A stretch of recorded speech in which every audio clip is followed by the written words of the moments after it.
Welcome to DU की पढ़ाई subscribers. So in this lecture we are going to study chapter 5 of our skill enhancement course Political Leadership and Communication. पाँचवें chapter का नाम है Executing Political Communication and Leadership Empirical and Professional Implication. तो यार ये आपका लास्ट चैप्टर होने वाला है और इसमें हम समझेंगे कि सेफोलॉजी क्या होती है और कौन कौन सी स्किल्स रिक्वायर्ड होती हैं एक अच्छा सेफोलॉजिस्ट बनने के लिए. उसके बाद we will explore the career options available in politics, चाहे पॉलिटिकल कम्युनिकेशन की बात हो या फिर पॉलिटिकल लीडरशिप की बात हो. दोनों ही क्षेत्र के अंदर कौन कौन से करियर ऑप्शंस अवेलेबल हैं उन पर हम डिस्कस करेंगे. जो 5 चैप्टर्स आपने पढ़े इस पूरे सब्जेक्ट के अंदर उसके बाद आपके अंदर जो स्किल डेवलप हुई, जो चीज़ें आपने सीखी, वो आप किस डोमेन में इस्तेमाल कर सकते हैं और अपना करियर बना सकते हैं. We will study all that. तो अगर आप नोट्स डाउनलोड करना चाहते हैं तो लिंक डिस्क्रिप्शन बॉक्स में है. Follow us on our Instagram page for all the updates and notifications. और if you have any question तो आप हमें डीएम कर सकते हैं. You can join our WhatsApp channel as well as Telegram channel for the notes and PYQs of all the subjects. तो चलिए अब हम शुरू करते हैं. सबसे पहले समझेंगे कि सेफोलॉजी क्या होती है. सेफोलॉजी को हिंदी में कहते हैं चुनाव विश्लेषण या फिर चुनाव विज्ञान. So the basic definition of it is Psephology is the study and analysis of elections, voting behavior and public opinion. तो सेफोलॉजी क्या है? स्टडी ऑफ इलेक्शंस और एनालिसिस ऑफ इलेक्शंस. चुनाव को समझना, चुनाव की प्रक्रिया को समझना, लोगों की वोटिंग बिहेवियर्स को समझना, पब्लिक ओपिनियन को समझना, जनता की राय को समझना. इन सब को पढ़ने की जो प्रक्रिया है, समझने की जो प्रक्रिया है, उसको हम बोलते हैं सेफोलॉजी. ठीक है. और ये एक स्किल होती है इंडिविजुअल के अंदर. It is derive from the Greek word सेफोस. और ये जो वर्ड है सेफोलॉजी, इसको सेफोस शब्द से लिया गया है, ग्रीक वर्ड से लिया गया है. And it is a multidisciplinary field that combines elements of political science, statistics, sociology, psychology. सारी चीज़ें इसके अंदर आती हैं. राजनीतिक विज्ञान को समझना हो या फिर डेटा पैटर्न्स को समझना हो, स्टैटिस्टिक्स को समझना हो, सोशियोलॉजी, साइकोलॉजी, इन सब का वोटर के ऊपर क्या प्रभाव पड़ता है, ये सारी चीज़ें सेफोलॉजिस्ट को पढ़नी ज़रूरी होती हैं. और पॉलिटिकल कम्युनिकेशन के क्षेत्र के अंदर या फिर राजनीति के नेतृत्व के क्षेत्र के अंदर वोटिंग बिहेवियर लोगों का कैसा रहा, इलेक्टोरल ट्रेंड्स कैसे हैं, अभियान की क्या स्ट्रेटजीज़ कैसे डिज़ाइन करनी है, वो एक सेफोलॉजिस्ट अच्छे से समझता है. नाउ वी विल सी कि स्किल्स और क्या रिक्वायर्ड होती हैं, कौन कौन सी नॉलेज होनी चाहिए आपके पास. एक अच्छा आप सेफोलॉजिस्ट बनना चाहते हैं, चुनाव विश्लेषक बनना चाहते हैं, तो चुनाव के बारे में समझ रखना चाहते हैं, तो पहला है स्ट्रॉन्ग एनालिटिकल स्किल. आपको डेटा पैटर्न्स को समझना आना चाहिए, ग्राफ को समझना आना चाहिए, स्टैटिस्टिक्स को समझना आना चाहिए. वो सबसे ज़्यादा ज़रूरी होता है क्योंकि कंक्लूज़न अल्टीमेटली वहीं से डिराइव करा जाता है कि राजनीति में संभावित परिणाम क्या होने वाले हैं या फिर कौन सा नेता कितने वोटों से चुनाव जीतने वाला है और कैसे चीज़ों को अफेक्ट किया जा सकता है वेरिएबल्स को चेंज करके. Strong analytical skills including data interpretation, statistical literacy, critical thinking are essential for understanding the election dynamics and voter behaviour. Next is राजनीतिक विज्ञान का ज्ञान होना चाहिए क्योंकि सारी चीज़ें ये राजनीति के क्षेत्र से जुड़ी हैं, तो पॉलिटिकल साइंस का ज्ञान होना ज़रूरी है.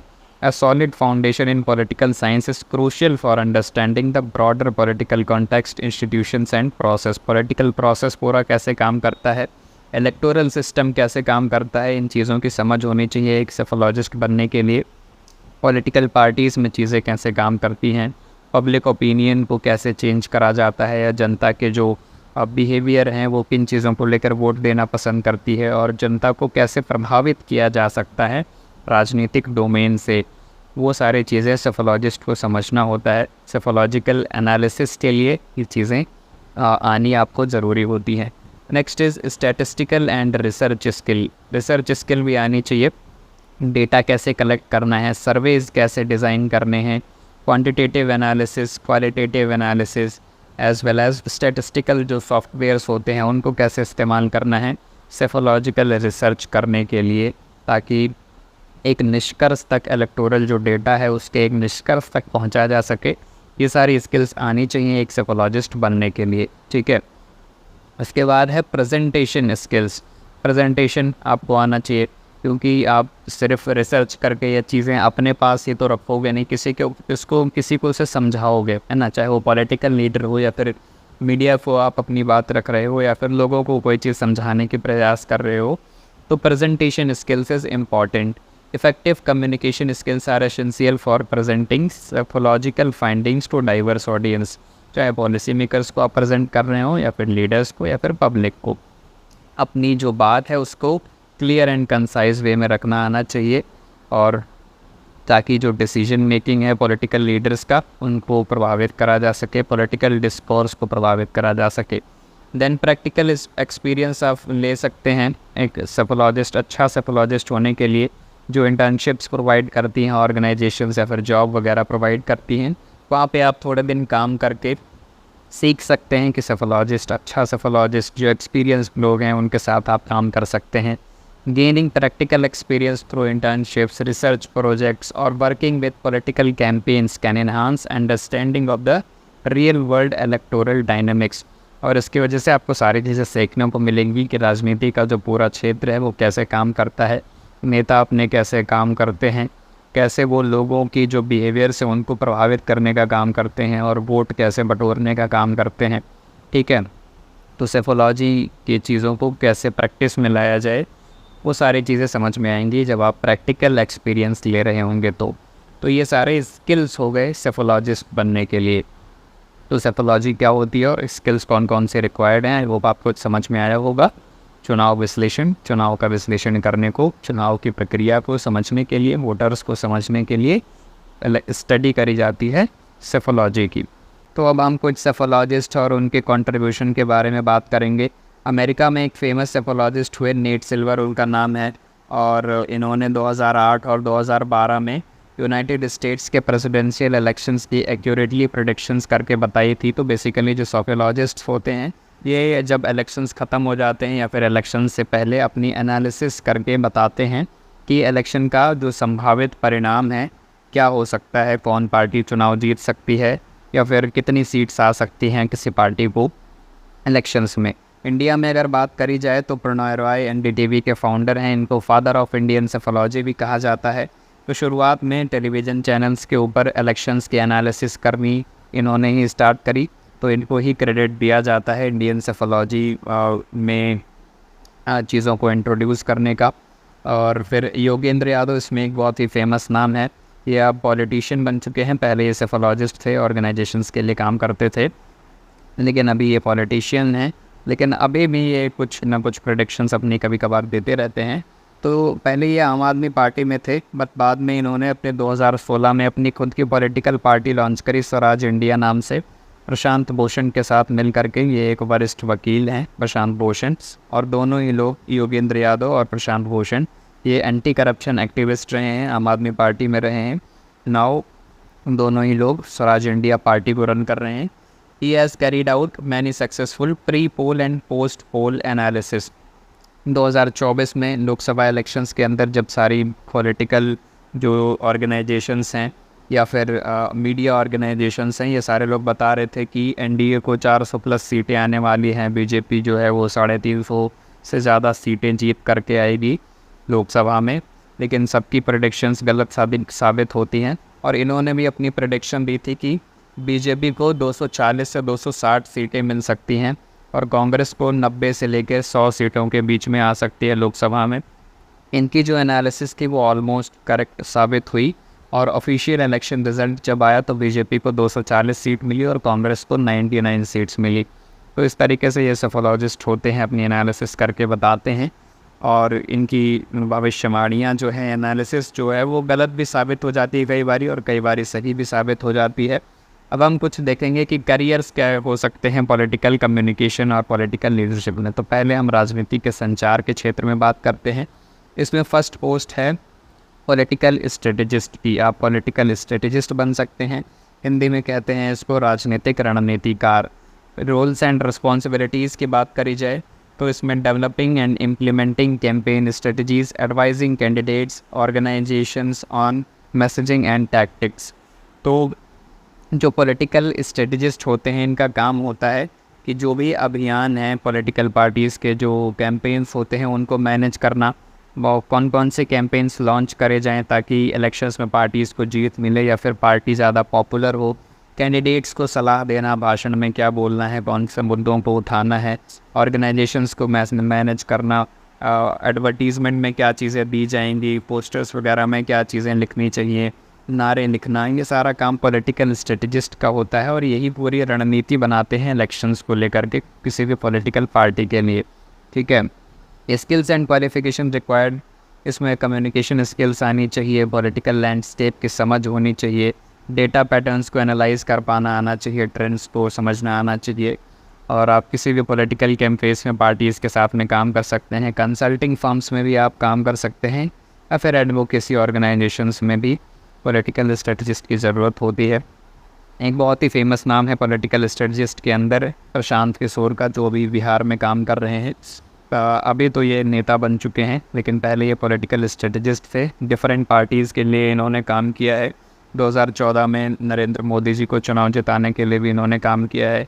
उनके ममता बनर्जी के साथ में भी इन्होंने उनको मुख्यमंत्री बनाने में भी सपोर्ट करा था। उनकी पार्टी को, जगन मोहन रेड्डी को आंध्र प्रदेश में उनके साथ भी काम करा है। तो कई सारे लोगों के साथ इन्होंने वर्क किया हुआ है एज अ पॉलिटिकल स्ट्रेटजिस्ट, और जिनके साथ भी काम करते थे उनको जीत ही मिलती थी। ठीक है, बहुत ही बढ़िया स्ट्रेटजिस्ट थे। नाउ पॉलिटिकल स्पीच राइटर आप बन सकते हैं। जो नेता होते हैं वो अपना भाषण जो है वो खुद नहीं लिखते हैं, उनके पास पॉलिटिकल स्पीच राइटर होता है जो कि उनको पूरा ड्राफ्ट तैयार करके देता है कि नेताजी ये लीजिए, आपको ये चीज़ें भाषण में बोलनी हैं। ठीक है, तो जिनके पास टेलीप्रॉम्प्टर होता है, जो बड़े लीडर्स होते हैं वो टेलीप्रॉम्प्टर पे देख के स्पीच बोल देते हैं, और जिनके पास टेलीप्रॉम्प्टर जो नहीं यूज़ करते वो उनके पास एक पर्चा होता है, पर्चा देख के स्पीच पढ़ देते हैं।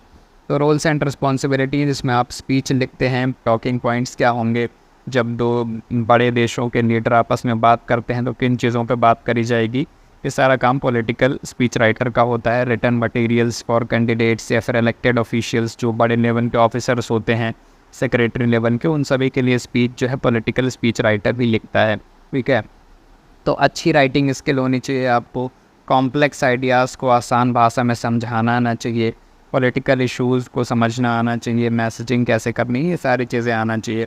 अब अगर नरेंद्र मोदी जी भाषण देते हैं तो वो खुद ही अपना भाषण थोड़ी लिखते हैं, ये उनके लिए उनकी पूरी टीम होती है स्पीच राइटर्स की, 10-15 लोग होंगे या फिर जितने भी लोग होंगे, वो स्पीच लिख करके देते हैं, टेलीप्रॉम्प्टर पे लगाया जाता है, फिर वो पढ़ते हैं। या फिर कोई बड़ा पॉलिटिकल लीडर होता है, पार्टी का अध्यक्ष होता है, तो उनको स्पीच राइटर्स स्पीच लिख के देते हैं कि सर ये पॉइंट्स होंगे, आपको ये सारी चीज़ें, पूरी स्क्रिप्ट लिख के देते हैं कि ये आपको बोलना है।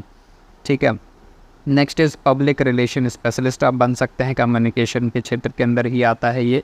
जो पॉलिटिकल पार्टीज़ होती हैं उनके मीडिया रिलेशंस को मैनेज करना होता है, या फिर लीडर्स के मीडिया रिलेशंस को मैनेज करने का काम होता है। पार्टी की प्रेस रिलीज़ को तैयार करना, या फिर मीडिया को कौन सी इन्फॉर्मेशन देनी है और चीज़ों को कैसे डिज़ाइन करना है, कौन जो लीडर्स बनाए गए हैं उनको प्रेस रिलीज़ में कैसे ड्राफ्ट करके अपलोड करना है, ये सारी चीज़ें पब्लिक रिलेशन स्पेशलिस्ट का काम होता है। और ये सारे कैंपेन्स को देखते हैं कि कौन कौन सी चीज़ें सोशल मीडिया पे पोस्ट करी जानी है ना। इसको शॉर्ट फॉर्म में बोलते हैं PR specialist. And political organisations के लिए ये सारे लोग काम करते हैं। स्किल्स की बात करी जाए तो strong written and verbal communication skills होनी चाहिए, रिलेशनशिप मैनेजमेंट आना चाहिए, मीडिया को कौन सी इन्फॉर्मेशन शेयर करनी है, पॉलिटिकल पार्टी से रिलेटेड कौन सी नहीं बतानी है। ठीक है, पॉलिटिकल लैंडस्केप की समझ, ये सारी चीज़ें आनी चाहिए पॉलिटिकल कम्युनिकेशन के अंदर, अगर आपको पब्लिक रिलेशन स्पेशलिस्ट बनना है तो। नेक्स्ट, जर्नलिज्म में आप जा सकते हैं, ये भी कम्युनिकेशन की फील्ड से ही रिलेटेड है ना। आप पत्रकार बन सकते हैं, पॉलिटिकल इवेंट्स पर रिपोर्ट कर सकते हैं, किसी भी पब्लिक पॉलिसी को जो सरकार प्रपोजल्स लेके आती है उसको एनालिसिस में आप पार्टिसिपेट कर सकते हैं, कमेंट्रीज़ देना हो, अपना ओपिनियन रखना हो, ये सारा काम एक जर्नलिस्ट का होता है। आपको एक अच्छी राइटिंग और रिसर्च स्किल आनी चाहिए, पॉलिटिकल सिस्टम की एक गहरी समझ होनी चाहिए ताकि आप कैमरे के सामने बोल पाएँ, चीज़ों को लोगों के सामने प्रस्तुत कर पाएँ, है ना। पॉलिटिकल प्रोसेसेस सारी चीज़ें समझना चाहिए आपको। एक कमिटमेंट होना चाहिए आपके अंदर एक्यूरेसी एंड ऑब्जेक्टिविटी के प्रति। आप एक जर्नलिस्ट होने के नाते गलत इन्फॉर्मेशन जनता तक ना पहुंचाएं, आप रिपोर्टर बन सकते हैं, ब्रॉडकास्ट जर्नलिज्म में जा सकते हैं, प्रूफ रीडर बन सकते हैं, कार्टूनिस्ट, वेबसाइट कंटेंट राइटर, ये सारे एक जर्नलिस्ट के काम होते हैं। नेक्स्ट कुछ इसमें हम पॉलिटिकल लीडरशिप से संबंधित क्षेत्र में करियर की बात करेंगे। तो इलेक्टेड ऑफिशियल आप पहला तो यही है कि नेता बन सकते हैं लीडरशिप के अंदर। आप मुख्यमंत्री बन सकते हैं, प्रधानमंत्री बन सकते हैं, सांसद बन सकते हैं, विधायक बन सकते हैं, या फिर लोकल लेवल पे बात करी जाए तो आप पार्षद बन सकते हैं और प्रधान बन सकते हैं, बीडीसी बन सकते हैं, मुखिया बन सकते हैं, सरपंच बन सकते हैं। ये सारे जो पोस्ट्स हैं वो अवेलेबल हैं इलेक्टेड ऑफिशियल्स के लिए। और जिस भी क्षेत्र से आप चुने जाएंगे वहाँ के वोटर्स को आप रिप्रेजेंट कर रहे होंगे, है ना, और उनके लिए पॉलिसीज़ को इम्प्लीमेंट करना, उनके लिए कानून बनाना, उनकी समस्याओं को सॉल्व करना, ये सारा काम आपका होगा। उनके लिए डिसीजंस लेने का काम on the behalf of the public. This are all the responsibilities of the elected officials. Skills की बात करी जाए तो इसमें लीडरशिप स्किल्स होनी चाहिए, नेता बनने की क्षमता होनी चाहिए। और अगर आप एक बेहतर नेता बनना चाहते हैं तो लोगों को अच्छे से भाषण देना भी आना चाहिए, है ना। Then strong leadership skills, ability to communicate effectively, understand the political issues, जनता के मुद्दे क्या हैं और पॉलिटिकल प्रोसेस कैसे काम करता है। और वेरियस लेवल्स ऑफ गवर्नमेंट, चाहे लोकल लेवल की बात करी जाए या फिर top level of the government, सांसद, विधायक वगैरह वगैरह, लोकल टू नेशनल लेवल, सारी जगहों पे आप जा सकते हैं, आप अपना करियर बना सकते हैं नेता बन के। देन लीडरशिप में आप पॉलिटिकल कंसल्टेंट बन सकते हैं।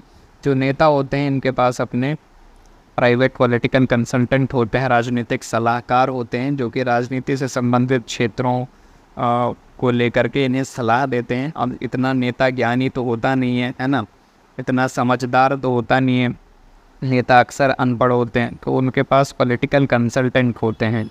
सो आपको कैंडिडेट्स को एडवाइस करना होता है, या फिर ऑर्गेनाइजेशंस ऑन कैंपेन स्ट्रेटजीज़, किसी भी ऑर्गेनाइजेशन को आप एडवाइस कर सकते हैं कैंपेन की स्ट्रेटजी को लेकर के। आप अगर पॉलिटिकल कंसल्टेंट हैं कि आप ऐसे चेंजेस करिए या फिर ऐसे अभियान बनाइए, कौन से मैसेज डिलीवर करे जाएं और पार्टियों को कौन से अभियान लॉन्च करने चाहिए, क्या आपको वर्डिंग्स का इस्तेमाल करना चाहिए, कौन सी पॉलिसी डेवलपमेंट करनी चाहिए, ये सारा पॉलिटिकल कंसल्टेंट का काम होता है, राजनीतिक सलाहकार का काम होता है। बेसिकली जो टॉप लेवल के लीडर्स होते हैं, रक्षा मंत्री, प्रधानमंत्री और गृह मंत्री, सबके पॉलिटिकल कंसल्टेंट होते हैं।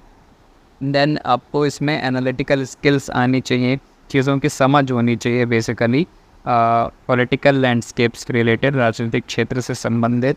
और डिफरेंट पॉलिटिकल कैंपेन्स में आप काम कर सकते हैं, कंसल्टिंग फर्म्स के लिए काम कर सकते हैं, एडवोकेसी ऑर्गेनाइजेशंस में आप जा सकते हैं। और फिर इसमें आप कैंपेन मैनेजर बन सकते हैं, जिसमें जो कैंपेन मैनेजर होता है उसका पूरा काम, जब इलेक्शंस आ रहे होते हैं तो बेसिकली सारी पॉलिटिकल पार्टीज़ अपना कैंपेन्स लॉन्च करती हैं।